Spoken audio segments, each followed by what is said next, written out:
I'm really spoiling you guys now, because now you're going to get not only 3 video podcasts from me in 1 week, but you're going to get 2 video podcasts from me 2 days in a row. I don't think that's ever happened. I don't think I've ever given you 2 video podcasts 2 days in a row. 2 lessons I learned, and I'm going to stop doing. I'm going to stop telling you when's the next day I'm going to upload my video podcast, because at least 1/4 to 1/3 of the time I've contradicted that. Like I said, I wasn't going to give you another one until next Wednesday or next Thursday, at earliest next Tuesday. And here I am today, Saturday, May 13th. Other thing I'm going to stop doing is trying to predict how long my video podcast, because 90% of the time I say I'm going to keep it less than an hour, I go over an hour. So it is. I'm just going to do video podcasts as I see fit to do them. The reason I'm doing this one, though, why I am doing two video podcasts 2 days in a row, this would now be video podcast number 14, is because my man Black Gnostic Speaks, BGSIBMOR, Black Gnostic Speaks. Matter of fact, I'm gonna put the link to his response video below. I'm going to put the link to his response video below, because he offered a response video to my video yesterday, The Myth of the Prudish and Monogamy-Oriented Good Girl. And to be truthful, number one, I felt like at least 1 or 2 YouTubers would do a response video to that one. But honestly, I thought I would get some type of real super harsh disagreement with a lot of things I said. But the response video that Black Gnostic Speaks did, he didn't really have what I would call a harsh or vehement disagreement. His main contention was, he felt like in my video podcast number 13, The Myth of the Prudish and Monogamy-Oriented Good Girl, that I was suggesting or insinuating that the only reason why women exhibit sexually duplicitous behavior is because of men, and because men can't handle their sexual duplicity, and only men attempt to suppress their true sexual nature. I'll say this: if it came across as if I was saying that only men are responsible for women's sexual duplicity, and only men attempt to prevent women from tuning in to their inner animal and their true sexual nature, then that was my bad. Because I know myself that's not true. Now, it is true that men in many ways do provoke women's sexual duplicity. And it is true and valid that many men in society do, in one way or another, attempt to suppress women's true nature, true sexual nature. But I would never, ever suggest that it is only men, exclusively men. Because number one, as Black Gnostic Speaks pointed out in his response video, ultimately, all women are responsible for their own behavior, just as all men are ultimately responsible and accountable for their choices and decisions, and the consequences and repercussions that come from those choices and decisions. So I don't want to be one of those men that excuses women from being accountable and responsible for every choice and decision they make, good or bad. Okay? So I want to make that clear, and that's why I felt compelled to do this video, kind of my response to Black Gnostic Speaks' response. Now, you know I got to take a swig real quick, so I'm back to my favorite flavor. Shine Strawberry Lemonade. I love strawberry lemonade. That is my favorite flavor of Vitamin Zero. And you know who I'm going to give a shout out to? I think I did in my very first video podcast, Tom Brady. You know, I used to hate Tom Brady. Not as a person, but, you know, as a person who loves NFL football and sports in general, man, I hated Tom Brady, man. I used to hate him, man. I hated the New England Patriots, period. But, man, Tom Brady has a lot of thorough knowledge about health and fitness and what the right foods to eat and the right beverages to drink. And he actually, the reason I started drinking this vitamin zero water was because my brother shared an article with me about Tom Brady, his real strict, regimented eating habits. And he said his most preferred drink was vitamin water zero. So that's why I started drinking it. Because Tom Brady, man, you got to give it to him. He's in good shape for his age, man. Matter of fact, he said his goal is to play NFL football up until the age of like 43, 44, 45.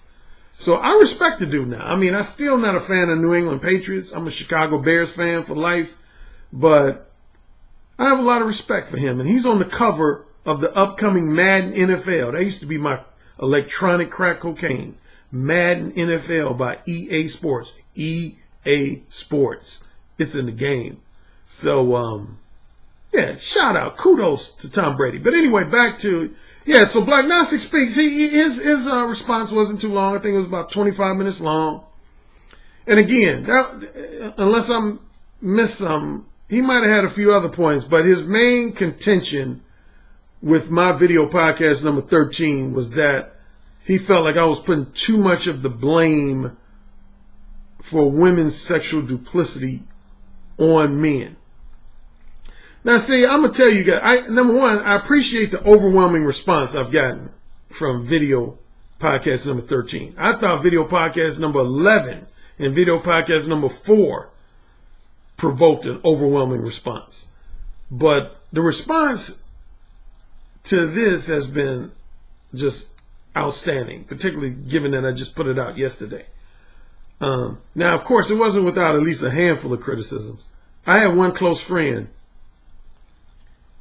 He said, Alan, man, you know you just violated the ultimate pimp code, man. You violated the ultimate pimp code, which is, I'm sure most of you have heard this before. The game is to be sold, not told. The game is supposed to be sold, not told. He said, man, now, it's funny. I got another friend. He lives in Los Angeles. Shout out to Lee House. Lee House and I used to work together at NBC Studios. And we were talking on the phone one day. And he said, Alan, I'm on to you. And I said, what you mean by that? He said, oh, I'm on to you, man. I said, of course, I wanted him to elaborate on that.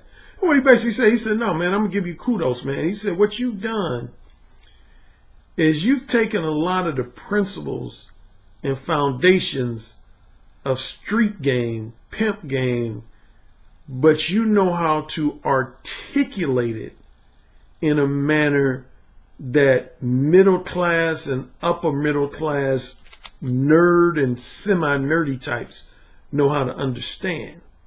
You know, you kind of went away from total slang language and urban vernacular, and you articulated the game in a manner that the middle class folk, middle class men can understand. I was like, I said, yeah, I would actually probably agree with that assessment.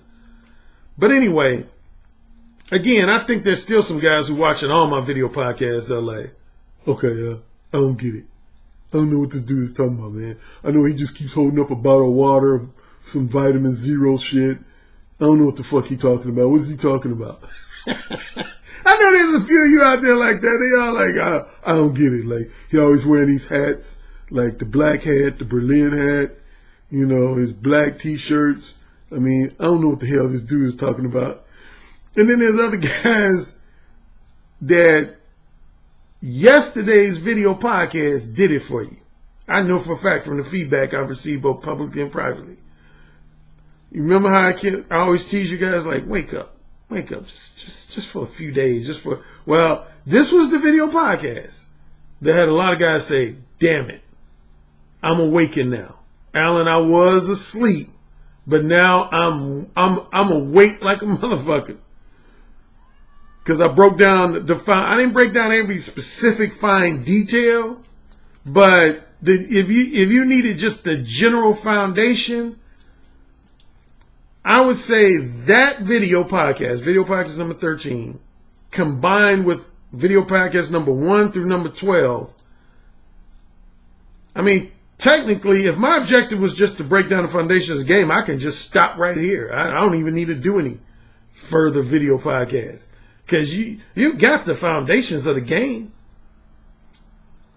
Now, especially after yesterday's video podcast, to give a recap, a lot of you guys were mistakenly led to believe that men's default setting was to be kinky and promiscuous, but women's default setting was to be prudish and monogamous.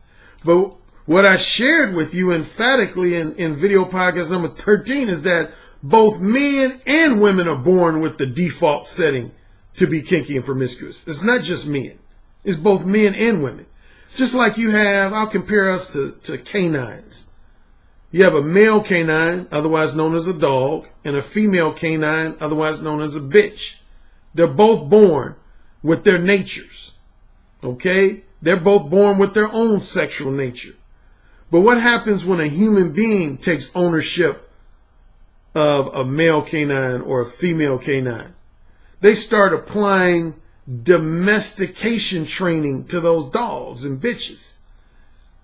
In other words, they start applying social programming so that those dogs don't completely tune in to their own true nature.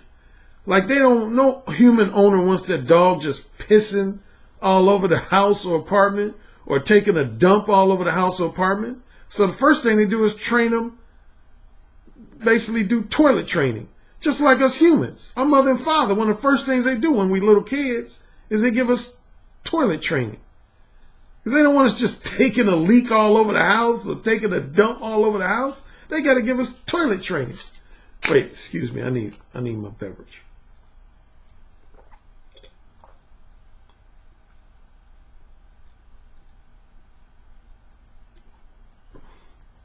Damn, that hits the spot. So yeah, man. So to break down the game again, so that's the starting point of me breaking down the game for you. Men and women are both born with the same sexual tendencies. But what happens with most mothers and fathers of daughters, remember that video podcast where I talked about the Victorian era? I don't want to rehash the whole thing, but I'm going to try to keep it real simple. Do your research about the Victorian era. See what happens. See, back in the day, a lot of men who had wealth, power, and status and influence, they weren't in no monogamous marriage. Most of them either had women on the side, otherwise known as courtesans. The modern day equivalent to that would be like a upscale erotic escort or maybe a professional call girl. Those are the women they would mess around with behind their wives' back. Or the more bold and brazen type dudes had concubines. A concubine was an additional lover that a married man had that his wife knew about. She accepted it. Wives, you could say, pact with men, P-A-C-T, was that I'll let you have a concubine as long as you provide me with financial security, a good home, all the furnishings of a home, etc. Oh, before I continue, if you saw the name in the title, Addendum, I know most of you know what that is, but some of you young people, some young guys might not know, like, what the hell is an addendum? An addendum is like if you wrote a book and after it's already published, you say, oh shit, I forgot to add something. Or you already, completed the document and you don't want to go in the actual document and modify things. So you add on at the end what's known as an addendum. That means like additional content and or an acknowledgement of a modification to something you've already said and published. So you can think of this video podcast number 14. It's not truly its own video podcast. It's more of a video addendum to video podcast number 13. Now, as I was saying, a lot of guys had concubines, courtesans, or both. All right. Here's what started happening without getting too lengthy. A lot of guys, a lot of these men, once their wives became 40, 45, 50, and fatter, even though these women had, given birth to their children, these men start dumping these women for some of their younger courtesans and concubines. Now, do you think the women who got dumped at an older age were going to be cool with that? I mean, honestly, and this going to sound like another betrayal of the male gender, but for the most part, I'm on the women's side on that, man. I mean, that's cold, man. You got a wife who already let you mess around with additional lovers, but then when she gets older and her looks start fading and she gains weight, you just going to dump a woman that's the mother of your children? That's cold, man. That's cold-blooded, man. Even as a man, I got to say, that's cold-blooded. So anyway, the women who got dumped, man, weren't cool with that, man. So this goes to Black Gnostic Speaks' point. It ain't just men who start calling women the terms whore and slut. Just as much, if not more so than men back in the day, it was other women. And it's particularly, I wrote an article about this on Examiner.com, and I mentioned it in my book, The Beta Male Revolution. See, a lot of components of feminism are just as much about women versus other women as they are about women versus men. These women who are totally about being a good wife, a good mother, and letting their husbands have their way with other women, they took exception to these courtesans and concubines basically stealing their husbands away. So they start referring to them as whores and sluts. The only difference being a whore is a woman that's promiscuous for money, and a slut being a woman who's promiscuous for free. And so, yeah. So going back to the Victorian era, there was this big push, predominantly by middle class, upper middle class, wealthy women. They basically sent out the message to society that if you're a promiscuous woman, you don't have a right to earn a man's wedding proposal. You're a slut.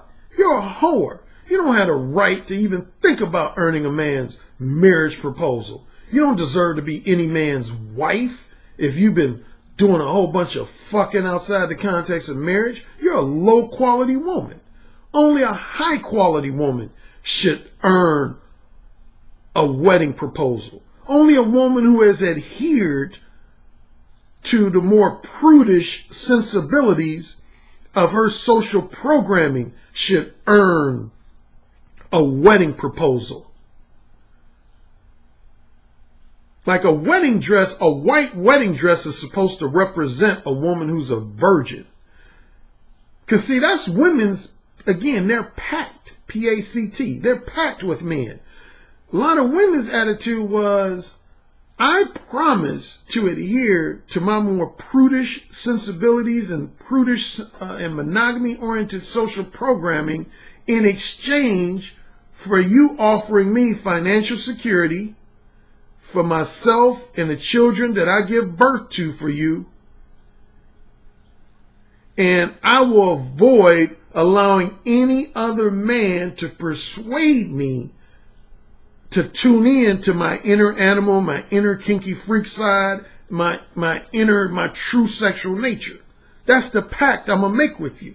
And men said, okay. And the women said, to show the world and society that you're sincere about this pact, I want you to put a big diamond ring on my finger to show the world that you agreeing to this pact. So when you put this ring on my finger, you're not only telling me, your future wife, but you're telling all of society that you're agreeing to provide me with financial security and total access to your non-sexual time, attention, and companionship in exchange for me agreeing to curtail my sexuality and relegate my kinky side and freaky side just for you, my husband. And men said, okay. All right. So as Black Gnostic Speaks, Black Gnostic Speaks said in his response, and I agree with him, he said, the reason why marriage and monogamy is heavily promoted is because ideally that creates a scenario where it's one womb for one man. One womb for one man. You don't have one man taking advantage of 15 different women's wombs. Okay? So that's the good side of marriage and monogamy. All right? You get that? You got that? You got that foundation of the game? Get it, got it good. Like back in the day, I don't know if they still have these. One of the ways they contributed to a woman's social programming is mothers and fathers would send their daughters to what's known as a charm school or an etiquette school.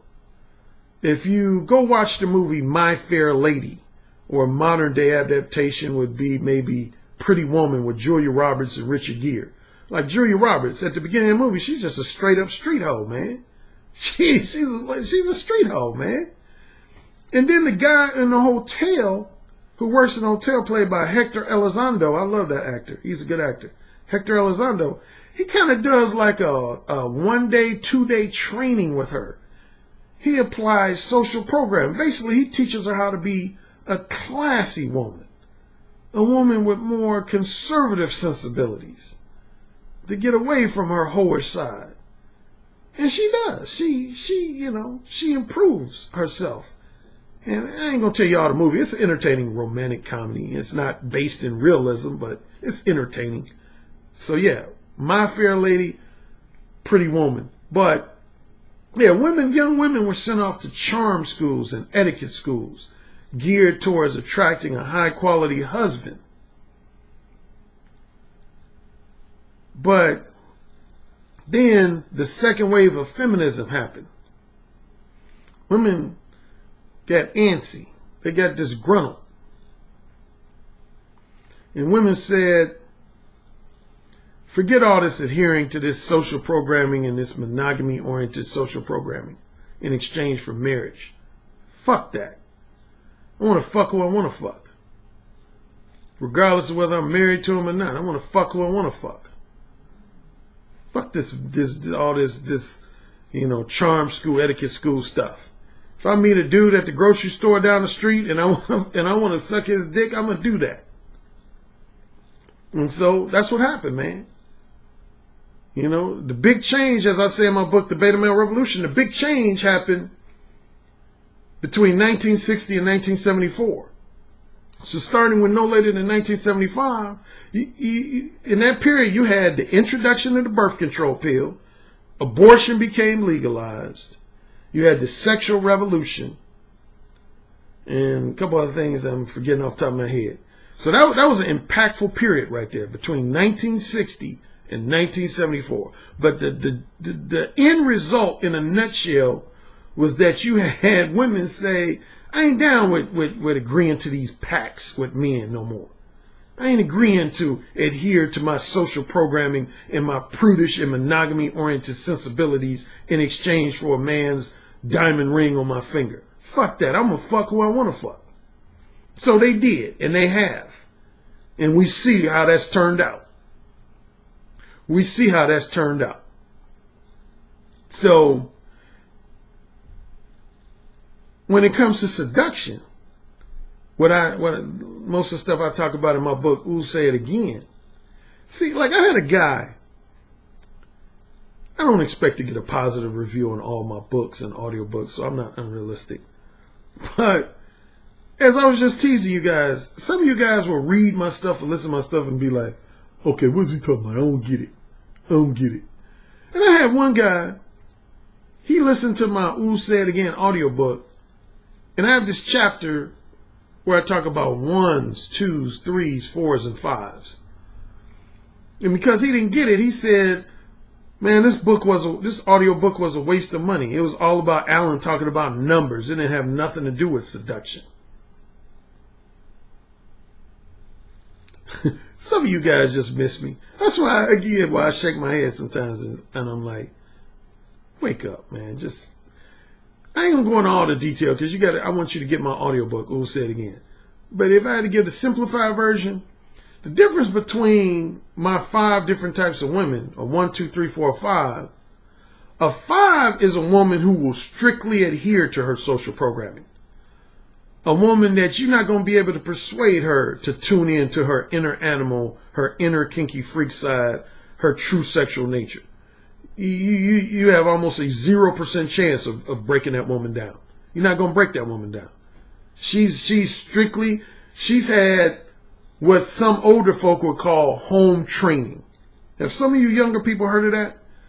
Like a lot of times when middle class and upper middle class people are out at a social event and they see somebody who they know hasn't really been taught any social programming or at minimum doesn't adhere to their social programming, they'll say that person doesn't have any home training.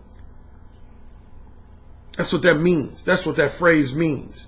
That essentially means you're not adhering to any of the ideal society's social programming. You don't have any home training.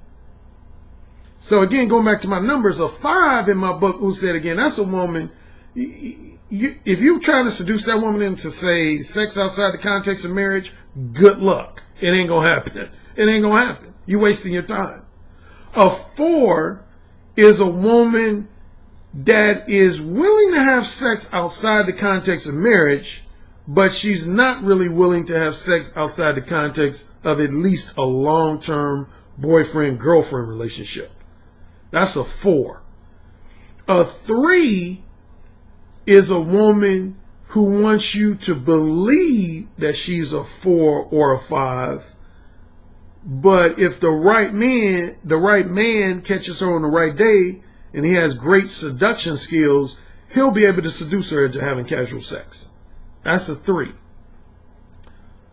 A 2 is a woman who wants you to think that she only occasionally indulges in short-term and or non-monogamous casual sex, but in reality, she'll indulge in casual sex pretty much with any man she's attracted to. And a 1, that's a woman who doesn't even attempt to adhere to any type of prudish or monogamy-oriented social programming. She's out in the open. She will openly tell you that she's a kinky freak. Her attitude is fuck society and fuck their attempts at applying social programming to my sexuality. I'm gonna fuck who I want to fuck whenever I want to fuck them. I don't give a fuck. I don't care about society and their rules and norms and conventions. I am who I am. I own my sexuality. Like a porno star would be in that category. You know, so that's your 1s, 2s, 3s, 4s, 5s. And I talk about them in more detail in Ooh Say It Again. So that's the seduction game, though. I just gave you that for free. In a nutshell, again, I didn't give you any fine details. But in a nutshell, that's what seduction for casual sex comes down to. How good is your talent? How good is your ability to persuade a woman to go against her applied social programming, her prudish and monogamy-oriented social programming, in order to instead engage in short-term and or non-monogamous casual sex? Some women adhere to their social programming much more strictly than other women. Can you shatter a woman's social programming? Or can you at least temporarily disable it like a thief disables an alarm system? Can you disable or neutralize her social programming so you can have a weekend fling with her? Now see, if a married woman allows another man to persuade her to tune into her inner nature, then she's going against that PACT, that pact. Because again, marriage, the pact with marriage is, I'm not going to allow any man to persuade me to tune into my inner nature, because I'm going to be monogamous to my husband in exchange for him providing me with financial security and his long-term non-sexual companionship, and that he's not going to dump me when I get older for a younger woman, a younger, slimmer, sexier woman, particularly after I've given birth to his children. But we all know that there's women who violate that pact. There's men who violate that pact. That's what all this shit in dating relationships is about, fellas. You understand it better now. After my video podcast that I've given you for free, I broke down the foundation of the game for free. I want you to remember that, man. At least give me a shout out, man. I had one brother, man, he did a video, man, where he took some of my material from yesterday's podcast, and initially he didn't even give me a shout out, man. I'm like, dude, what's up, man? How you gonna take all my material and just present it as if it's your own? And anyway, he corrected it. He ended up including a link to video podcast number 13 in his section. But initially, man, I was like, come on, man. I'm giving you stuff for free. Don't just steal my stuff and try to present it as your own. Again, man, Wendy's can't steal the Big Mac and present it as their own. McDonald's can't steal the Whopper and present it as its own. I mean, hamburgers are hamburgers. You know, and many dating coaches have a lot of the same knowledge, wisdom, and insight based on their personal experiences. But what separates each dating coach is their presentation. My presentation is my presentation. You can't just steal my presentation, man. Come on, man. So anyway, I'm already at a half hour. I'm definitely going to keep this short. Let me see what else I want to cover in this addendum. Again, this is just an addendum.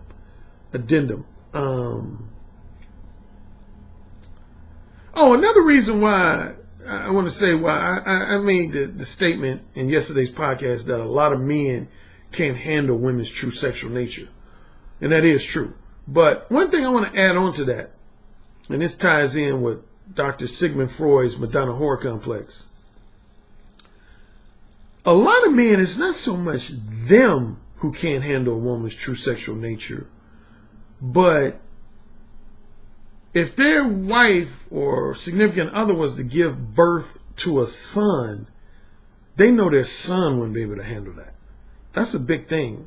With most sons can't handle the idea of their mother being promiscuous.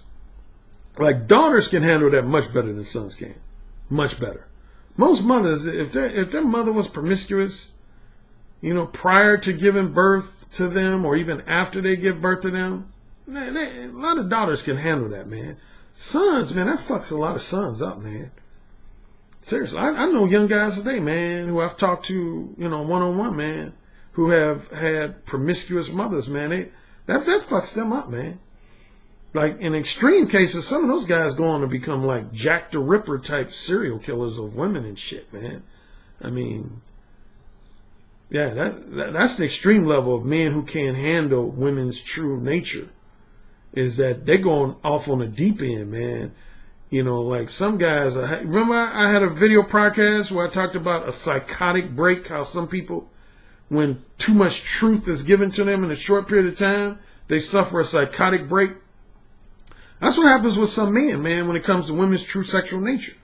Like, some guys who grew up thinking that women's default setting was to be prudish and monogamy oriented, only to find out, like from a video podcast like mine, that women's natural default setting is to be promiscuous and kinky. Some men, it's just a joke to them. It's like causes just simply what's known as a paradigm shift. Like what Stephen Covey talks about in 7 Habits of Highly Effective People, a paradigm shift. But again, on the extreme end, man, some guys, they have a psychotic break on that shit. They can't handle it, again, particularly if it's their mother.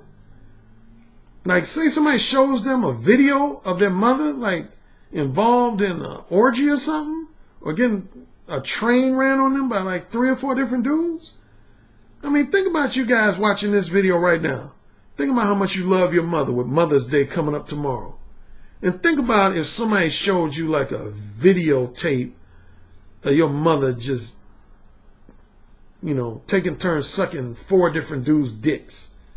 Man, some of you, that would fuck you up, man. Really, it would fuck me up. I ain't gonna even sit here and lie to you. If somebody had ever showed me a video of my mother doing, dude, that would have fucked me up. So, man, a lot of men are not just looking out for themselves and trying to, marry what they feel is a quality woman and a woman who more adheres to her prudish and monogamy-oriented sensibilities. But a lot of men, when they're looking for a wife, man, they looking out for their sons, man.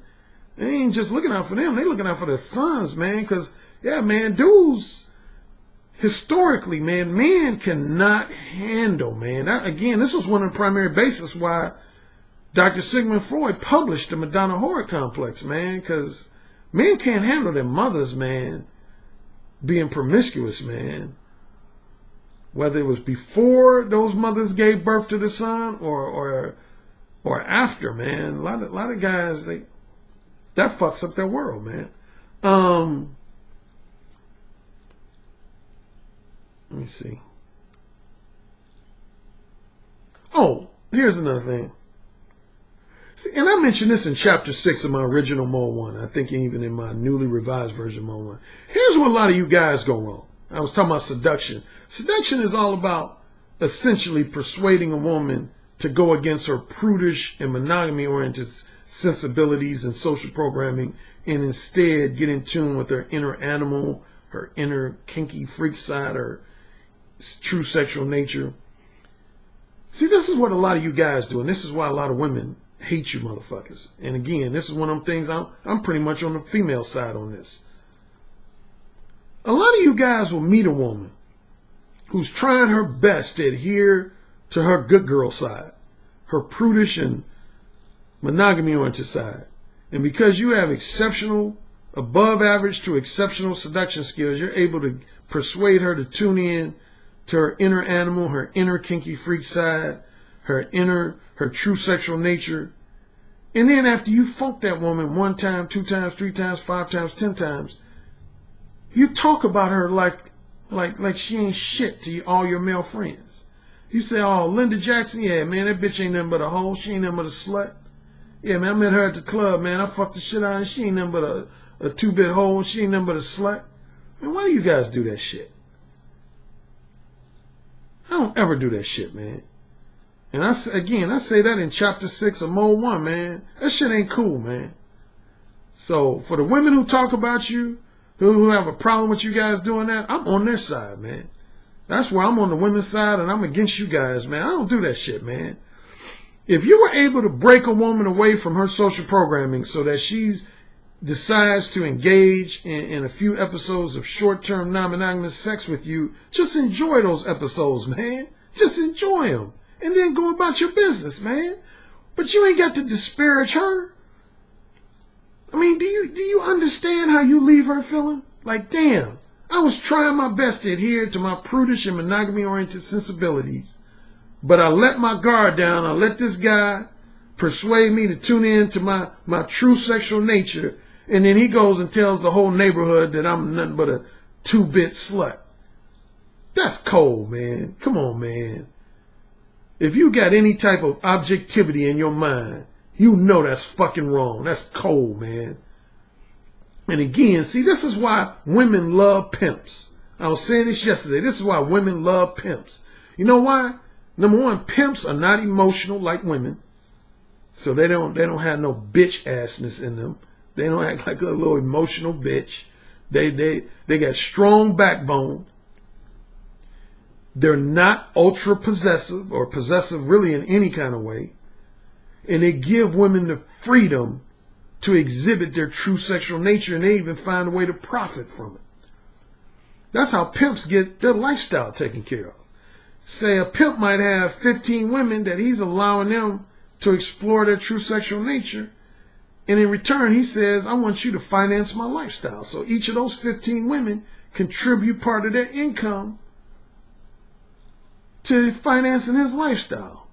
So he don't buy his own car. He lets the women that he's given the freedom to explore their true sexual nature buy his car and pay for his house. So that's the exchange, man. He lets women be who they are, man. He lets women, and pimps, most of the game I'm breaking down to you, these pimps, they've known this for decades, man. They know this shit, man. They know that most women are at least tempted to tune in to their inner animal, their inner kinky freak side, their true sexual nature. They know women's default setting is to be kinky and promiscuous and not to be prudish and monogamy oriented. And they give women the freedom to do that. But damn, man, some of you guys, man, again, you persuade these women to have casual sex with you and then you talk about them behind their back like that, disparage them. No, man, I don't co-sign with you on that. I ain't down with that.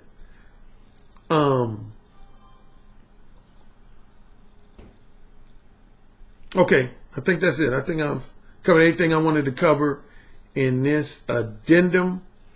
Here'll be my final note.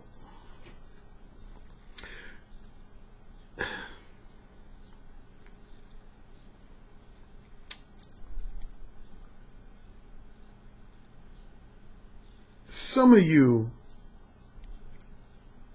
I'll give a shout out to Roosh V. Now, even though Roosh V took a couple jabs in my Mode 1 book, and we don't agree when it comes to giving men attraction and seduction advice on a lot of things. But if you're not familiar with Roosh V, he runs this site called Return of Kings. And I would say O'Shea Duke Jackson, in his own way, is slowly but surely becoming the black equivalent to Roosh V with the Negro Manosphere. But beyond all this monogamy versus promiscuity talk, motorcycles. Beyond all this monogamy versus promiscuity talk and attraction and seduction advice that I offer in my books, and talking about manipulative time wasters and how they take advantage of naive, financially generous beta males, I don't want to be melodramatic here, but I got to let you know that Alan Roger Currie is looking at the bigger picture. I mean, I'm still all about helping you men. A lot of you men either A, get laid more, and or B, identify and avoid manipulative time wasters. But the bigger picture is, speaking of all this true nature talk, there's a faction of women out there, these hardcore feminists, and they want men to go against their true nature. They want to feminize men. They want to emasculate men. They want to dominate men. It's not in a woman's nature to dominate men. It's in a woman's nature to be feminine. It's in a woman's nature to be submissive. But these hardcore feminist types, they want women to be masculine like men. They want women to go against their nature in that regard and diminish their femininity and enhance their masculinity.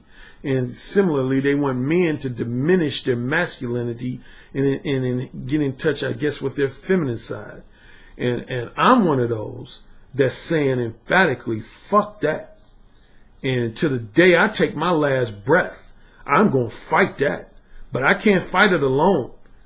And so for whatever philosophical differences I might have with this dating coach, that dating coach, this YouTube host, this other YouTube host, man, at some point, we're going to have to join together like the Avengers or the Justice League, man.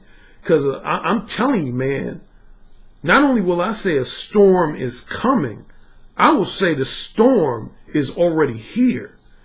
Maybe it's just drizzling outside, but the storm is here, dude.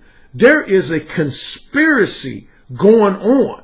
You can think I'm saying that I'm sounding like some wacky Alex Jones type dude, but I'm telling you, man, I'm telling you, right now, masculinity and true manhood is in danger.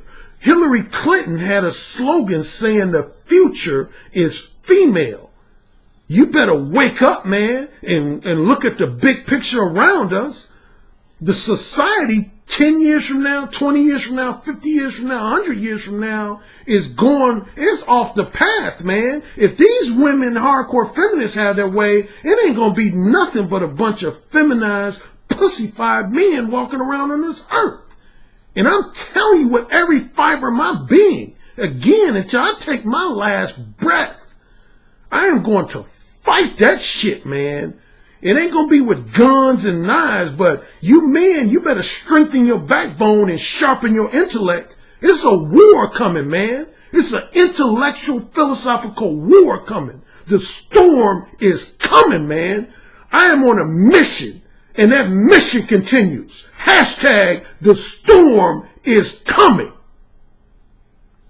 Mode 1, baby. Make it happen.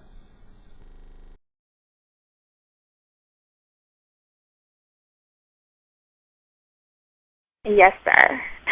Say it again. Yes, sir. Who's the king? Alan, you're the king. Say it again. Alan, you're the king. You're dominating me. Say it again. Alan, you're dominating me right now. Mode 1. You're the king, Alan.